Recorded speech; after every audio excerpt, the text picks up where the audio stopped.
안녕하십니까, 레필입니다. 2월 11일 두산 에너빌리티 보도록 하겠습니다. 증시 먼저 보겠습니다. 코스피 0.7% 상승했고요. 코스닥은 0% 정도로 보합 마무리되었습니다. 오늘 코스피는 2,540포인트 가까이 상승했고요. 외국인 투자자 1,400억, 기관 투자자가 2,400억을 매수하면서 양매수 진행이 되었습니다. 코스닥은 외국인 투자자 150억, 기관 투자자 300억 정도 매도했고요. 마지막에 좀 하락을 하면서 진행이 되었습니다. 자, 코스피는 계속 비슷한 가격대를 유지를 하고 있습니다. 이제 내일 수요일이고요. 내일 모레는 옵션 만기입니다. 만기에 가까워지면서 이제 코스피에 대한 변동성이 커졌고요. 월요일부터 이제 트럼프가 관세 발표를 하면서 알루미늄과 이제 철강 쪽에 25%를 부과하는 강수를 두었죠. 근데도 이제 시장은 그래도 차분하게 움직이고 있습니다.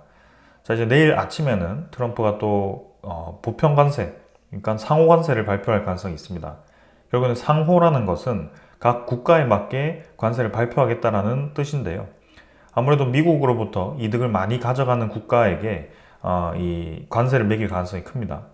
우리나라도 이제 대상이 될 수가 있고요. 특히 반도체 관련해서 그 관세 대상이 될까 또 그러한 우려감도 있고 자동차도 마찬가지입니다.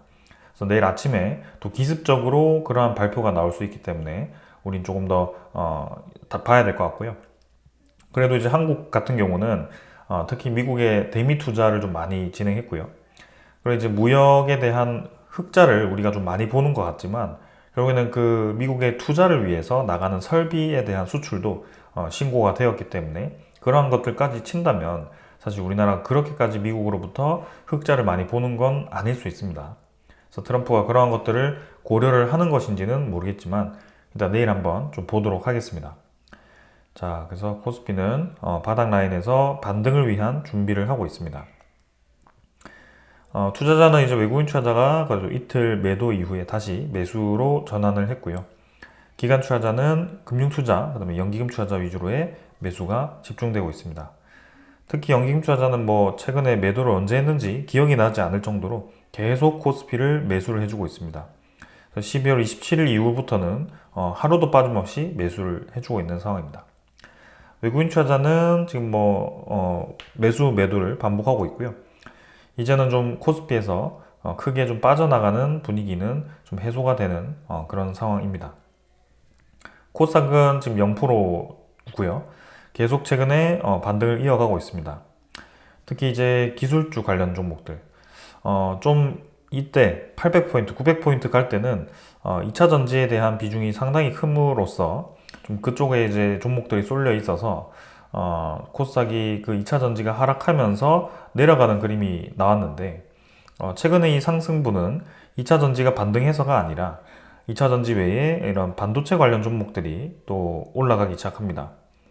그런 테마들과 그다음에 에너지 관련 종목들, 네, 이런 종목들이 같이 좀 반등을 하는 그런 상황이기 때문에 이렇게 코스닥도 좀 다시 힘을 받고 있습니다. 투자 수급은 외국인 투자자, 기관 투자자 양매도 진행이 되었고요. 한 3일 정도 양매도로 계속 접근을 하고 있습니다. 그럼 매도가 나왔다고 해서 수천억 단위도 아니고요. 특별하게 우리가 중요하게 생각할 만한 수급은 아니었습니다. 다우 나스닥은 어제 상승을 해서 마무리가 되었습니다. 나스닥은 1% 가까이 반등했고요. 니케이는 오늘 보합, 상해종합도 보합으로 특별하게 상호 관세 전에 증시가 움직인다든지 아니면 알루미늄 관세에 의해서 움직인다든지 그런 모습은 보이지 않았습니다. 그래서 트럼프 관세에 대해서 내성이 좀 생겼다고 할까요? 시장은 크게 지금 요동치지 않는 상황인 것 같습니다. 하지만 환율은 조금씩 올라가고 있습니다. 1453원으로 또 반등을 했고요. 60일선 아래로 내려가지 않고 서서히 저점을 다시 높여가는 방향으로 진행이 되고 있습니다.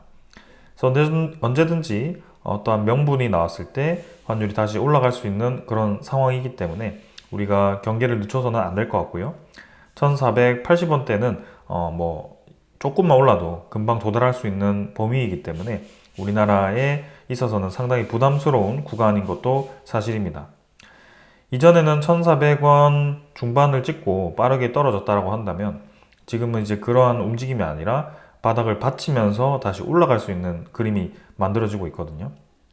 그 이유 자체는 결국에는 트럼프에 대한 정책 자체가 계속 강달러를 유도하기 때문입니다.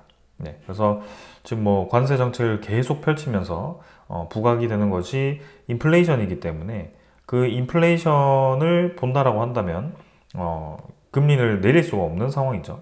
그럼 다시 달러가 강하게 되기 때문에 전 세계 자금이 다시 한번 달러로 투자처를 이어갈 가능성이 큽니다.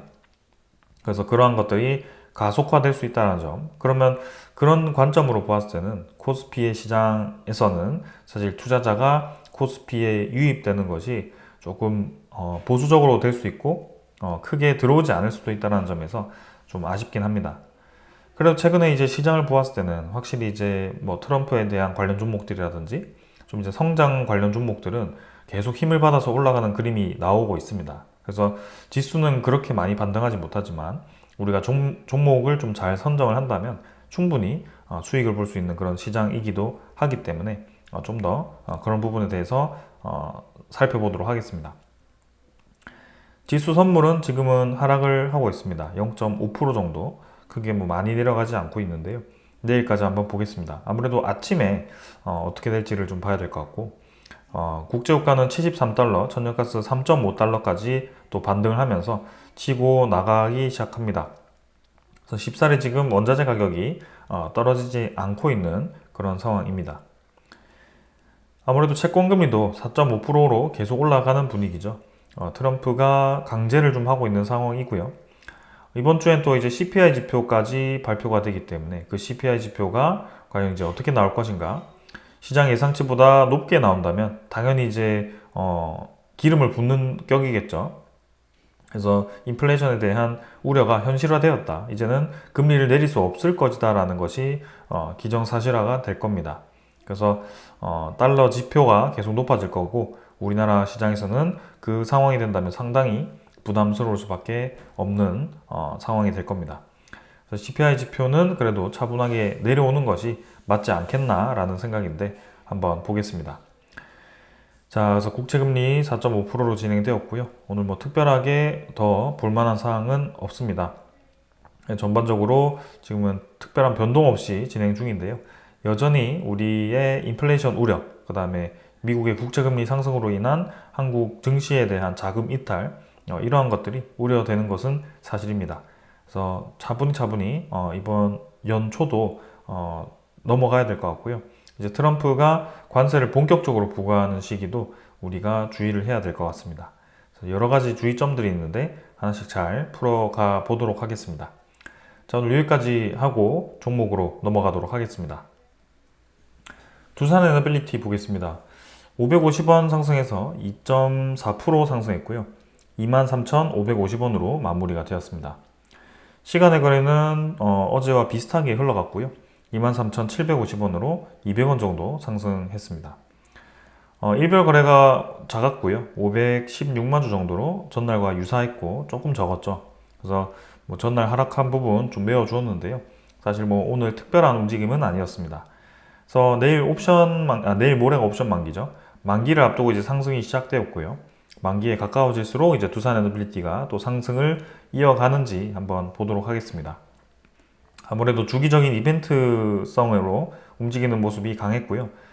그 옵션 만기까지 상승을 했다면 만기 다음날 또 내려가는 그런 움직임이 있었기 때문에 뭐 충분히 그럴 수 있다라고 생각됩니다. 자, 그래서 두산에너빌리티 그래도 23,000원 아래로 떨어뜨리지 않고 받쳐주는 모습이었고요. 이전에 이제 고점 라인에서 횡보 라인을 만들 때와 유사한 패턴을 좀 만들고 있습니다. 그래서 이제는 바닥 라인을 다지고 다시 한번 튕겼을 때 25,000원을 뚫고 이제 올라가는지가 관건이 될 것 같고 한번 그런 부분을 중점적으로 보도록 하겠습니다. 거래량이 좀 더 붙어야 되겠죠. 그래서 그런 것들을 보겠습니다. 투자 수급은 외국인 투자자가 42만 주 매수를 했고요. 기관 투자자가 24만 주 매수했습니다. 기관 투자자는 금융투자 8만 5천 주, 보험이 5만 8천 주 매수했고요. 상호펀드 그 다음에 3만 주, 연기금 투자자 14만 주 매수했습니다. 그래서 투신이 8만 2천 주 매도하면서 좀 매도를 했지만 연기금 투자자 그대로 다시 매수를 해주었고 금융 투자도 최근에 좀 매수를 해주면서 기관 투자자의 매수가 붙어주었고요. 외국인 투자자도 매수 매도 최근에는 조금씩 반복하고 있는데 서서히 다시 지분을 늘려가는 방향으로 진행이 되고 있습니다. 전반적으로 수급은 괜찮았고요. 거래량이 조금 아쉬웠는데 한번 이것도 지켜보도록 하겠습니다. 자, 그래서 잘 진행되고 있고요. 특별하게 차트는 우리가 더 불만한 사항은 없었습니다. 공매도 잔고도 한번 보게 되면 잔고는 23만 주 정도로 진행이 되었고요. 전날과 거의 유사합니다. 그래서 특별한 공매도 잔고도 없었고요. 대차 잔고 한번 살펴보도록 하겠습니다. 대차 잔고는 오늘 상위 종목에 위치를 했고요. 오늘 50만 주 정도 늘어가지고 1330만 주로 진행이 되었습니다. 잔고가. 그래서 조금 이제 늘어났는데 뭐 특별하게 우리가 중요하게 생각할 만한 부분은 아닙니다. 오늘도 JP모건은 장중에 매수를 좀 했고요. 매도 창구로는 신한증권이 좀 이제 매도로 잡혔습니다. 그래서 신한증권은 최근에는 다시 매도로 좀 전환을 하는 모습이고 10일 동안의 평균은 그렇지만 최근 5일 동안에는 또 여기 매수로 잡혀 있네요. 그래서 장중에는 매도로 잡혀 있는데 또 이제 장 후반에 이렇게 집계가 된 것을 보면 또 매수로 잡혀 있는 그런 상황이긴 합니다. 그래서 만기까지 어떤 움직임을 보이는지 한번 보겠습니다. 상세는 외국인 추적 물량 거의 당일 물량과 동일했고요. 전날 매도했던 거 메워주면서 24.64%. 뭐 계속 지분을 높여가는 방향으로 이어가고 있습니다. 자, 그래서 이제는 전고점을 탈환하기 위한 움직임이 나와야 될 때고요. 두산 에너빌리티가 내려갈 만한 이유는 특별하게 없습니다. 그래서 시장에 대한 분위기만 개선이 된다면 언제든지 저는 올라갈 수 있다라고 생각이 되고요. 한번 기대해 보겠습니다. 자, 그래서 이 정도로 오늘 가볍게 보고 종목에 대한 소식들을 보도록 하겠습니다. 먼저 전해드릴 소식은 미국 상원에서 방위비 1,500억 달러 추가 예산안을 발표를 했고요. 조선과 원전 육성이 포함되어 있다라는 얘기가 나왔습니다. 그래서 미국의 상원 예산위원회에서 신규 예산 결의안을 발표를 했는데요. 방위비 외 조선 원전 투자 내용이 포함되어 있다라고 얘기가 나왔습니다. 그래서 미국 상원이 도널드 트럼프 대통령의 주요 정책을 지원하기 위한 새로운 예산안을 발표를 했는데 예산안에는 국방, 조선, 원전 사업 육성에 대한 내용이 포함되었다고 합니다. 218조 원 규모의 국방 예산 추가를 골자로 한 신규 예산안 결의안을 발표를 했는데 여기에는 군사 준비 태세 유지, 해군력 증강 및 조선 산업 기반 강화, 통합 항공 및 미사일 방어 구축, 원자력 사업 투자 등 4가지 중점 분야가 명시되어 있다. 방산, 조선, 그 다음에 항공, 그 다음에 원자력 이렇게 4가지가 트럼프 정부가 중점적으로 지금 투자를 하고 지켜보고 있는 분야라고 해도 무방한 듯 합니다. 그래서 그 중에 우리는 원자력 쪽을 보고 있고요. 특히 미국의 AI 산업이 극도로 고도화되기 위해서는 에너지를 투자할 수밖에 없다는 거. 그래서 딥시크와 같이 이 효율적인 알고리즘을 가진 소프트웨어가 등장하긴 했지만 결국에는 효율적인 소프트웨어를 사용하더라도 이 하드웨어에 대한 투자가 필수적일 수밖에 없다. 아무래도 좋으면 좋을수록 하드웨어는 좋으면 좋을수록 AI 학습에는 유리할 수밖에 없고요. 저렴한 비용으로 AI를 만들 수는 있다라고는 하지만 1대1로 경쟁을 했을 때는 결국에는 하드웨어가 좋은 쪽이 승리를 할 수밖에 없습니다. 소프트웨어 기술이 받쳐주면요. 그래서 그런 관점에서 본다면 AI에 대한 투자는 축소될 수 없고요. 오히려 진입장벽을 낮춰주는 그런 소프트웨어 개발로 인해서 많은 국가들이 AI 개발에 뛰어드는 오히려 이 AI 시대로 더 가속화되는 에너지 인프라 투자에 더 집중되는 상황을 만든 게 아닌가. 그런 면에서 미국의 중심으로 이런 원자력 사업 투자가 이제는 전 세계화되고 있는 상황입니다. 그래서 두산 에너빌리티는 정말 이제 큰 시장을 맞이하게 되었고요. 2007년 이때 이제 2006년인가요? 정말 이제 전성기를 맞이했던 이 움직임만큼 두산 에너빌리티가 움직일 수 있도록 한번 계속 지켜보도록 하겠습니다.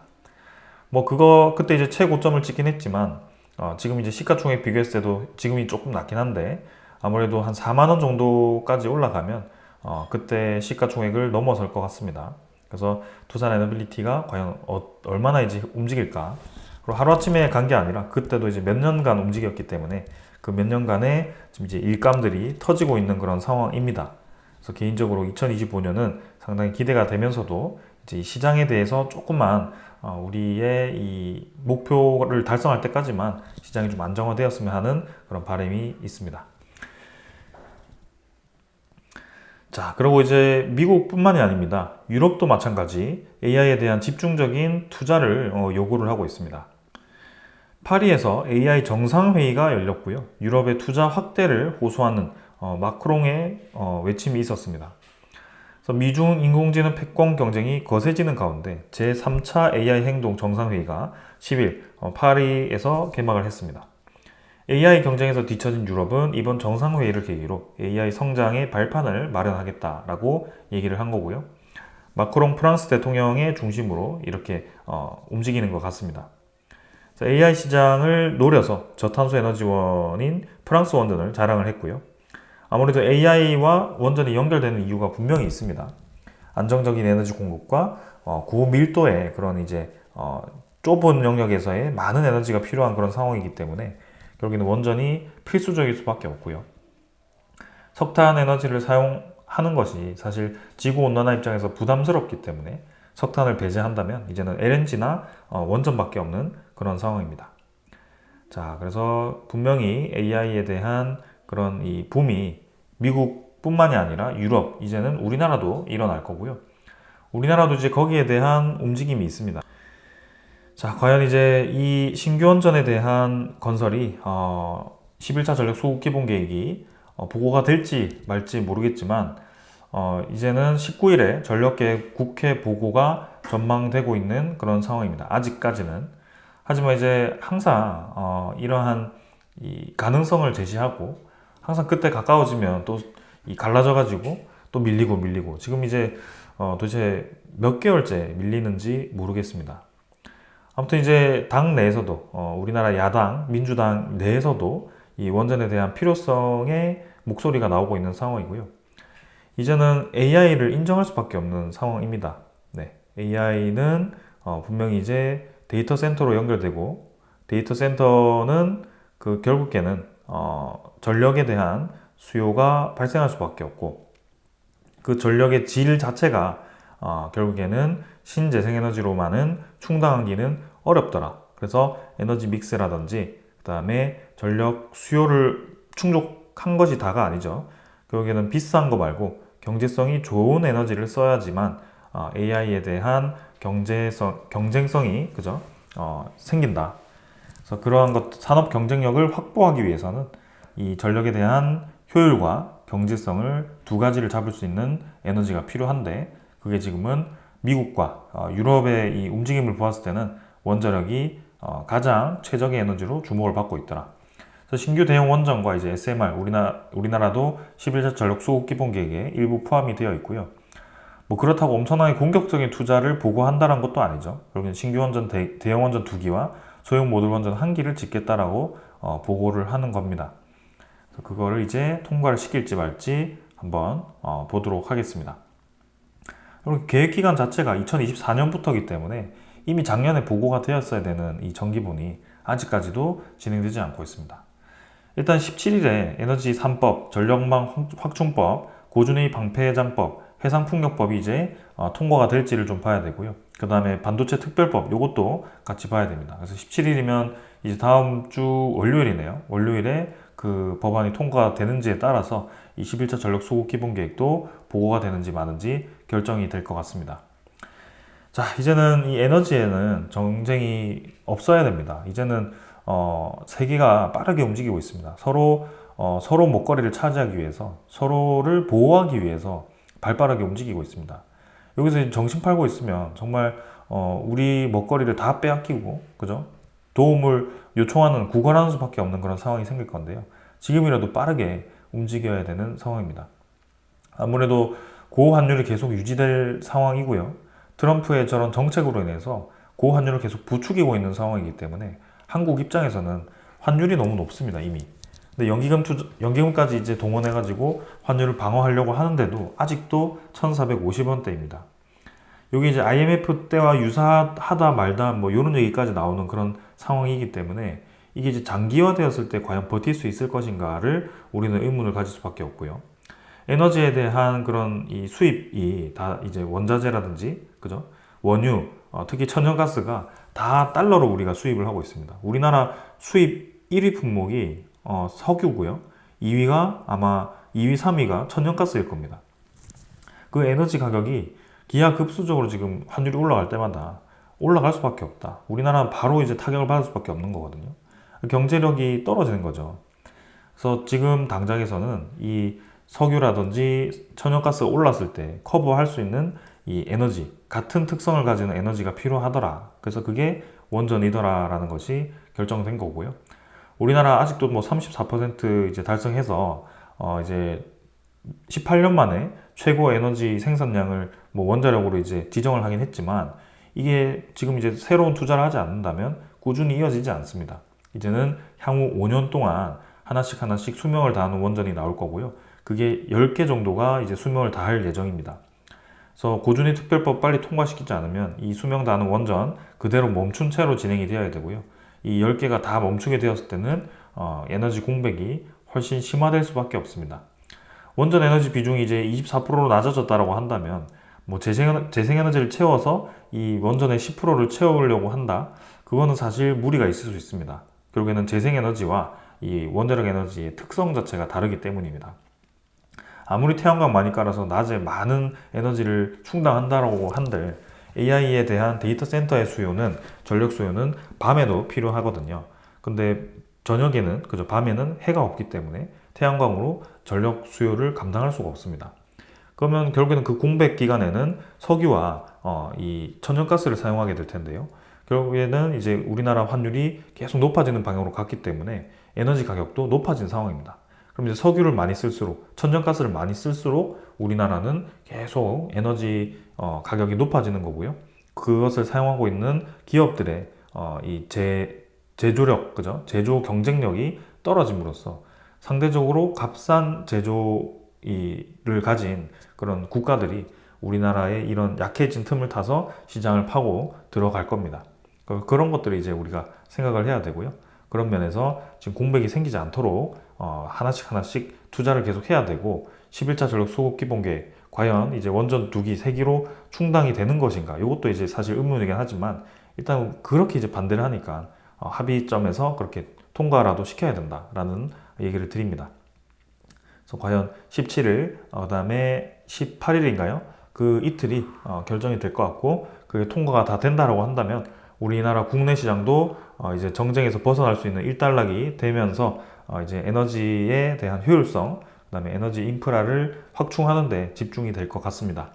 두산 에너빌리티도 그때는 이제 국내 시장도 좀 활성화가 되고 그다음에 해외 시장도 이제 확대되는 그런 차원에서 상당히 이제 힘을 받을 수 있는 그런 좋은 기회가 될 수 있을 거라고 생각이 됩니다.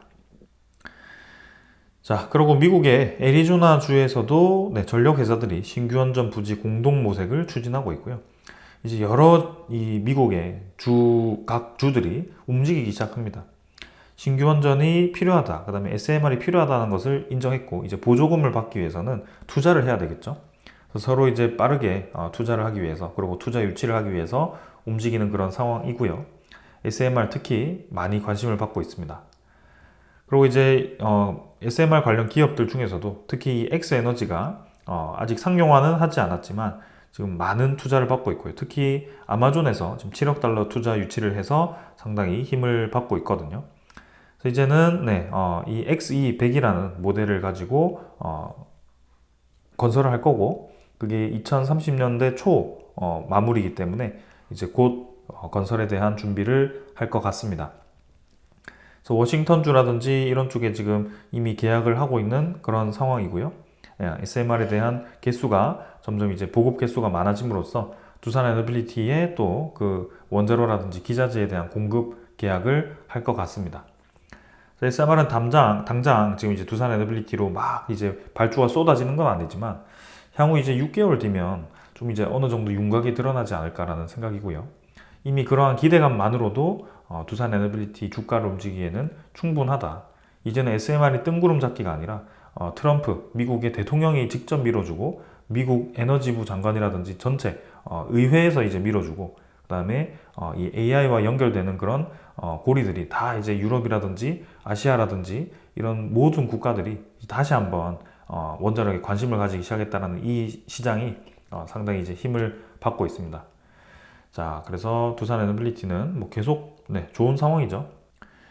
그리고 이제 인도도 다시 원자력 발전을 크게 투자를 하기 시작하면서 이제 최대 발전 회사 NTPC와 이제 한수원이 이 원전 협상을 착수를 했다라고 합니다. 그래서 미국의 홀텍이라든지 로사톰이라든지 프랑스 EDF라든지 이런 쪽에서도 이제 후보군인데요. NTPC가 이제 2030년까지 인도에다가 원전 10기가와트를 건설하기로 했습니다. 그래서 여기에 SMR이라든지 대형 원전 모두 포함해서 이 10기가와트고요. 지금 이제 한수원이 유럽 시장에서 철수하는 그런 뉘앙스를 보였는데 이제 인도 시장에 뛰어들었다는 것. 그래서 여기에는 지금 웨스팅하우스가 들어가지 않았다라는 점을 보았을 때는 확실히 우리나라가 아시아 쪽을 맡고 그다음에 중동 쪽을 맡고 그다음에 웨스팅하우스가 유럽 중심으로 가는 것이 아닌가라는 것이 또 한번 보여집니다. 근데 인도 시장도 상당히 크기 때문에 웨스팅하우스가 이제 인도와 이제 협의하는 그런 프로젝트들을 우리나라가 들어갈 수 있다라고 한다면 또 아주 큰 시장이 열리게 되는 겁니다. 그래서 그런 면에서 많은 기회를 얻을 수 있을 것 같고 두산 에너빌리티가 이제 웨스팅하우스와 직접 기자재 계약을 했다라는 그런 소식만 들려와도 뭐 주가는 기본 10%는 뛰지 않을까 그런 생각이거든요. 한번 그런 좋은 소식들을 기다려 보도록 하겠습니다. 자, 그래서 차근차근 이제 시간이 지나가고 있고요. 우리가 우려하는 그런 시장에 대해서는 시장이 그래도 잘 버티고 있습니다. 그래서 트럼프에 대한 그런 들쭉날쭉한 정책들이 몇 개가 나왔는데도 시장은 그래도 잘 버티고 있고 앞으로 이제 어떻게 될지는 장담은 못하겠지만 지금 이러한 상황에서 갑자기 이제 시장이 무너지거나 하는 그런 상황은 나올 것 같지는 않습니다. 그런 상황에서 이제 이 두산 에너빌리티의 사업 관점에서 본다면 AI에 대한 시대가 열렸고 거기에 대한 많은 에너지가 필요한 시대가 열렸는데 특히 원자력 SMR 그다음에 LNG가 관심을 받기 시작했고 거기에 대해서 준비된 두산 에너빌리티의 기자재가 이제 완전히 그냥 폭발할 수 있는 상황이 만들어졌습니다. 국내에서는 이제 이 정쟁으로 활용되던 에너지도 이제 다음 주에 통과될 수 있는 가능성이 열렸고요. 해상풍력 특별법까지 통과됨으로써 두산 에너빌리티의 해상풍력 국산화에 또 이 비중이 커진다면 또 많은 영향을 받을 겁니다. 자, 그래서 전반적으로 상황은 굉장히 좋다. 그래서 실적으로 반영되는 데는 시간이 좀 걸리긴 하지만 그 실적보다는 앞으로에 대한 가능성이 이제 주가를 움직이는 상황이고요. 확실히 좋은 상황인 것은 맞습니다. 자, 그래서 계속 두산 에너빌리티 끌고 가도 될 것 같고요. 3만 원 넘어서 계속 나아가는 그날까지 리뷰를 해보도록 하겠습니다. 자, 오늘 여기까지 하고 마무리하겠습니다. 감사합니다.